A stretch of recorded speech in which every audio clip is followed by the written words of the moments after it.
کیے تھے غسل کے 3 فرض ہیں، غرارے کرنا، ناک میں پانی ڈالنا نرم ہڈی تک، اور پورے جسم پر پانی بہانا، یہ غسل کا تیسرا فرض ہے۔ پھر غسل کا طریقہ بھی عرض کیا تھا، کپڑے اتار کر بندہ پہلے استنجا کریں، استنجا کرنے کے بعد جس جگہ نجاست لگی ہے اس نجاست کو دھوئے، اس نجاست کو دھونے کے بعد بندہ چھوٹا وضو جو کرتا ہے نماز کے لیے جس طرح وضو کیا جاتا ہے وہ وضو کرے۔ اس وضو کے دوران جو 2 فرض ہیں غسل کے، غرارے اور ناک میں پانی ڈالنا نرم ہڈی تک، یعنی پانی کو اوپر کھینچے، اوپر پانی کو کھینچے تاکہ نرم ہڈی تک پانی پہنچ جائے، یہ فرضوں کے اندر مبالغہ کرے، یعنی احتیاط کے ساتھ صحیح توجہ کے ساتھ ادا کرے۔ پورا وضو کر لینے کے بعد پھر بندہ دائیں کندھے پر 3 مرتبہ پانی ڈالے، پھر بائیں کندھے پر 3 مرتبہ پانی ڈالے، پھر پورے سر پر پانی ڈال کر جسم کا کوئی حصہ بھی خشک نہ رہے، اگر کوئی حصہ بھی خشک رہ گیا تو آپ کا غسل نہیں ہوگا۔ اب غسل کے حوالے سے مسئلہ ساتھ یہ کہ اتنے تک طریقہ پچھلی دفعہ بیان ہو چکا تھا، اب غسل کے حوالے سے ضروری مسائل کہ غسل کے دوران جو ہم نے وضو کیا آیا اس وضو سے نماز پڑھ سکتے ہیں یا نہیں، اس وضو کے ساتھ نماز پڑھ سکتے ہیں یا نہیں۔ یاد رکھیں اگر آپ نے وضو شروع میں کیا اس کے بعد غسل کے دوران عموماً چھوٹے پیشاب کے قطرے آ جاتے ہیں، اگر آپ کے قطرے نہیں آئے، آپ کا یعنی استنجا بھی برقرار رہا تو آپ اس وضو سے نماز بھی پڑھ سکتے ہیں اور کوئی عبادت کرنا چاہیں عبادت بھی کر سکتے ہیں۔ پھر یہاں بہت سارے شکوک و شبہات پیش کی جاتے ہیں، جناب غسلخانے کی چھت ہو تب وضو ہوگا، اگر چھت نہ ہو تو وضو نہیں ہوگا، ایسی کوئی بات نہیں ہے، چھت ہو یا نہ ہو وضو ہو جاتا ہے۔ پھر یہ تصور بھی پیش کیا جاتا ہے کہ جناب کپڑے بندہ باہر آ کر اگر تبدیل کرے تو کپڑے کو تبدیل کرنے کی وجہ سے وضو ٹوٹ جاتا ہے۔ یاد رکھیں کپڑے تبدیل کرنے سے وضو ٹوٹتا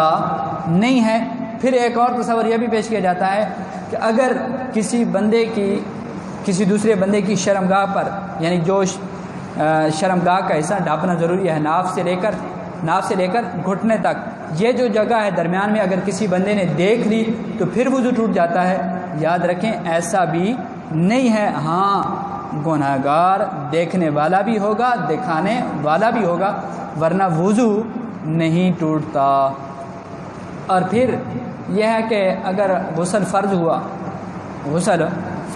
تو بعض دفعہ بندہ صبح گھر کے اندر ہوتا ہے یا کہیں مہمان ہوتا ہے تو بندے پر غسل فرض ہوا تو وہاں بندہ مناسب نہیں سمجھتا کہ کسی کے گھر مہمان ہو، بندہ وہاں صبح کہے جناب میں نے غسل کر رہا ہے، تو بعض دفعہ یہ مسئلہ بن جاتا ہے۔ تو اس وقت پھر ہمیں وہاں کیا کرنا چاہیے؟ اب ہمارے لیے امتحان بن گیا، اب وہاں انہوں نے ناشتہ بھی دینا ہے، کھانا بھی پیش کرنا ہے، تو آپ کیا کھانا کھا سکتے ہیں یا نہیں؟ یا اپنے گھر پر ہیں آپ، صبح آپ جو ہے اٹھے، آپ کو گھر والوں نے کہا کہ جناب ناشتہ کرو، اگر آپ غسل کا کہیں تو ہو سکتا ہے گھر والے ناراض ہو جائیں یا کچھ باتیں سنا دیں، اور یا وہ کہہ دیں کہ جناب غسل بعد میں کر لینا پہلے ناشتہ کر لو، تو اب کیا بندہ کھانا کھا سکتا ہے یا نہیں؟ یاد رکھیں